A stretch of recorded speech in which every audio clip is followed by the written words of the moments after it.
when you really are on stage and you're playing a concert and you are really in the zone, when you're really in that state of flow and you can feel that other people are there with you, and it feels like everybody is there sort of simultaneously creating this thing of beauty that will only exist that one time in that one moment. It's the greatest. It's the greatest feeling. That's what I think we're all sort of striving for all the time, every day.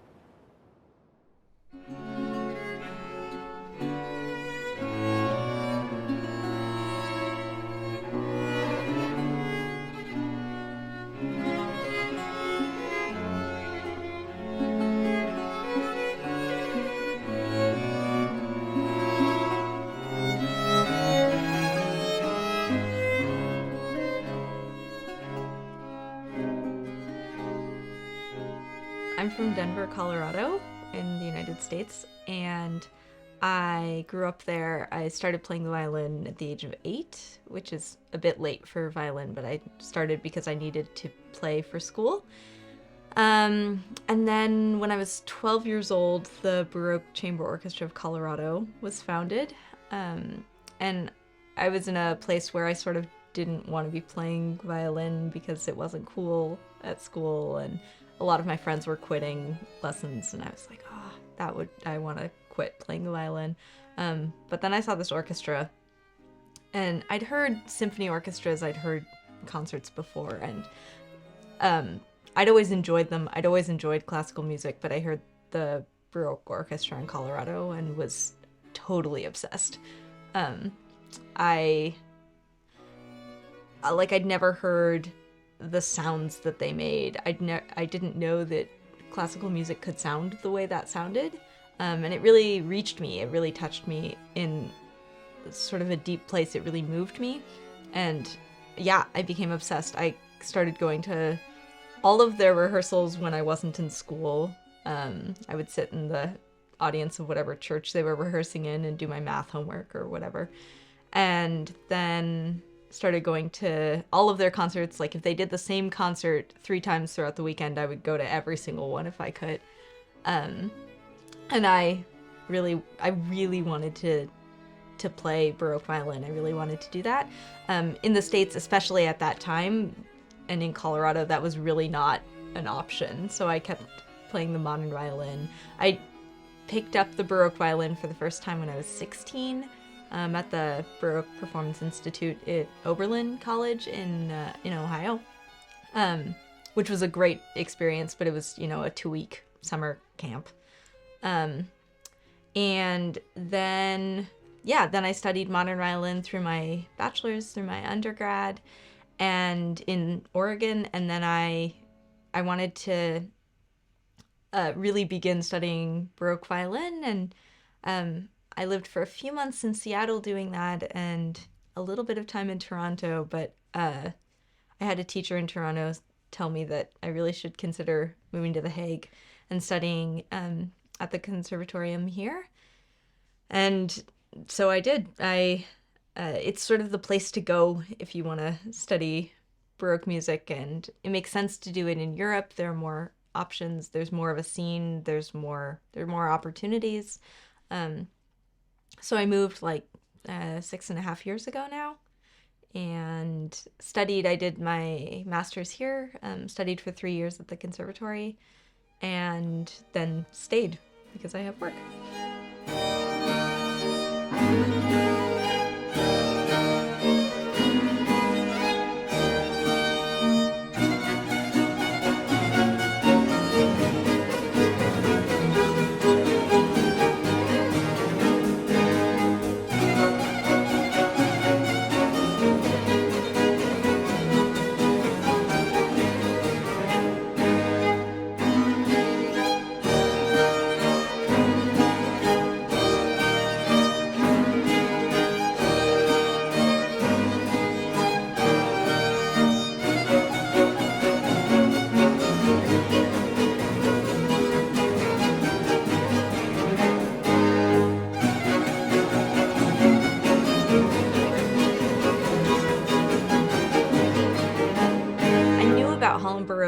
before I moved here, I started playing with them as a trainee my second year living here. Yeah, my second year living here. And they,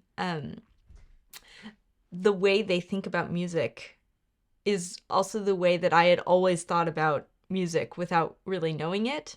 Music has always been music to me. We put some artificial borders around it to try and explain things, but it never felt like those boundaries and those borders were totally real or needed to be there or meant anything. I found that Holland Baroque really feels the same way, that music is music, and it reaches people and it moves people, and that that can happen in whatever way it needs to.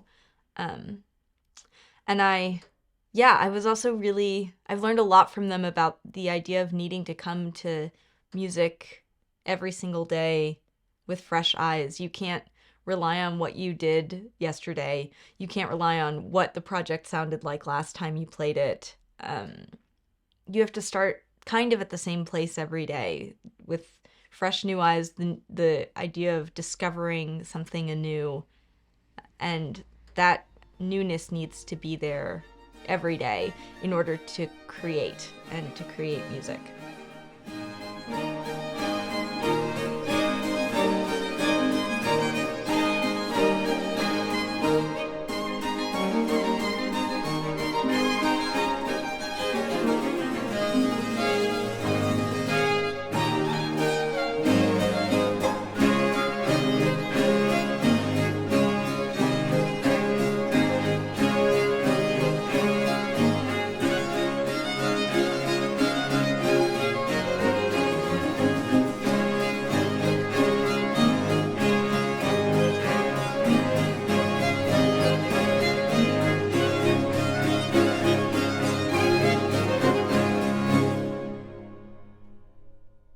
What is the hardest part? Things are hard in different ways. I would say the sort of long-term sort of just physical exhaustion that can happen from a tour when you're having to get up and fly on a plane every single day and then play a concert that night. That the sort of pacing of your energy and the finding the time to do the work that you need to do to be able to show up and play that concert as well as you possibly can. And it is one thing to be able to prepare really well, show up and play one concert, and it's another thing to be able to really, day after day, keep up that same level of musicianship and commitment and energy when it takes such a toll on you physically.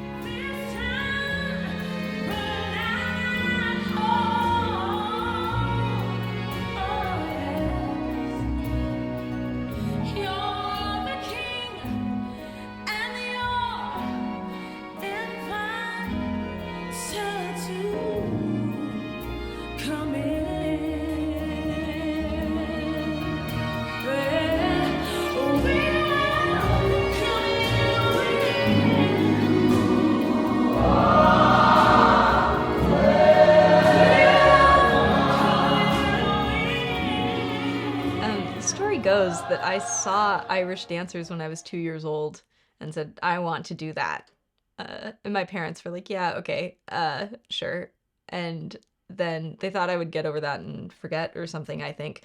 And I didn't. I kept asking. And so finally that started when I was 7 years old. And I, was also quite obsessed with Irish dancing. It was sort of that and playing the violin were my main things all the way through high school until I was 18. And then I had a broken foot from dancing and realized that I probably couldn't keep doing that the same way. So I let that one go a little bit more and started focusing more on the violin.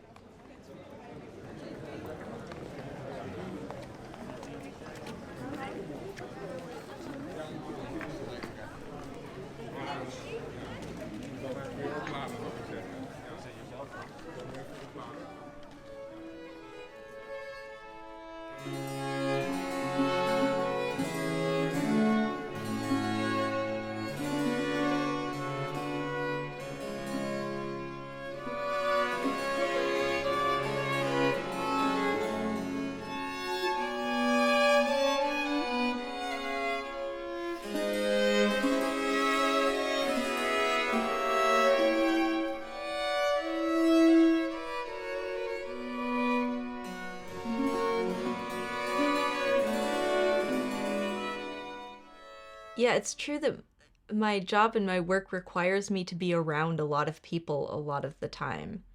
And which is something that I appreciate and enjoy, and I love the collaborative nature of what I do. I love that there's sort of a balance between practicing at home by myself for hours in my, in my apartment, or being in a crowd, traveling on a train, on a plane, or in rehearsal with a lot of other people, in a concert, on stage in front of a lot of people.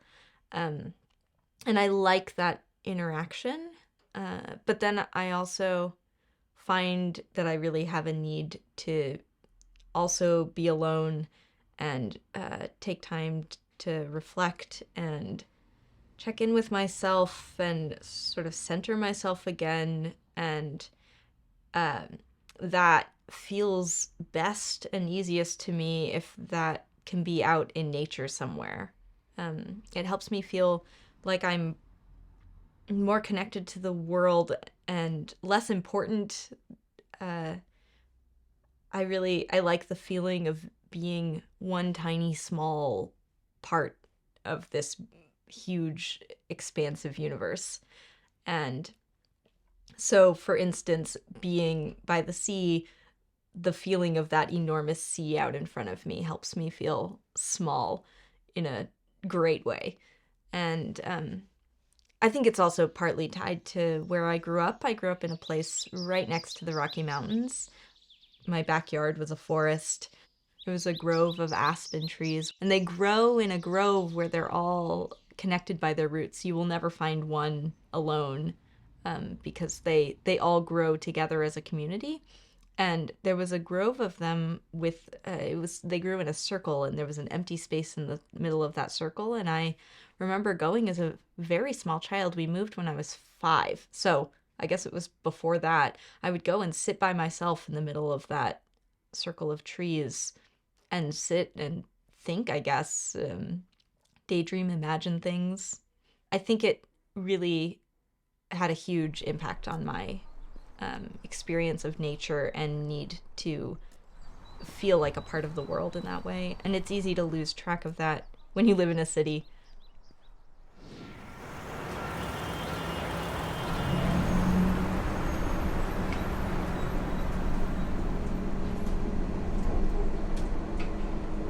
I'm always trying to find the right words to say something. My grandmother used to say that she was convinced I was going to be a writer when I grew up, which has not happened at all. But somebody gave me a journal when I turned 9, I think. And I don't know what got me started writing in it, but I started journaling when I was 9, and it's been something I've done ever since. It's not that I write in order for anybody to ever read any of this stuff. That's like really not the point of it. But I think it's another way of grounding myself and connecting. It's the other, it's part of the reflection process. And sometimes I write more than other times, but it's also nice to have the record of all of that. It's not that I go back and read them very often, but occasionally I will go back and see something from an old journal, and it's a good reflection tool to be able to really remember how I was feeling at that time and reflect on where I am now. There are still moments that I can't really believe my life has turned into what my life has turned into. When I was growing up and all the way, living in the States, I didn't really know that this life here was possible this way. And it feels really still magical and special. And I do feel really grateful for being able to live my life the way I live my life. Um, yeah, and the journal is a helpful reflection tool in that way. Um, yeah, I just found a letter that I wrote to my younger self.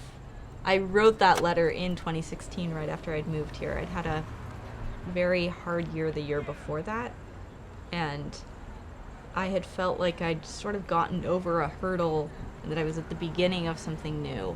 And I wrote this letter. I was on a plane, reflecting back on how I felt as a kid and how I was feeling then, and then a couple of little sentences wondering how I was going to be feeling in the future. I don't know. I think it's helpful for me.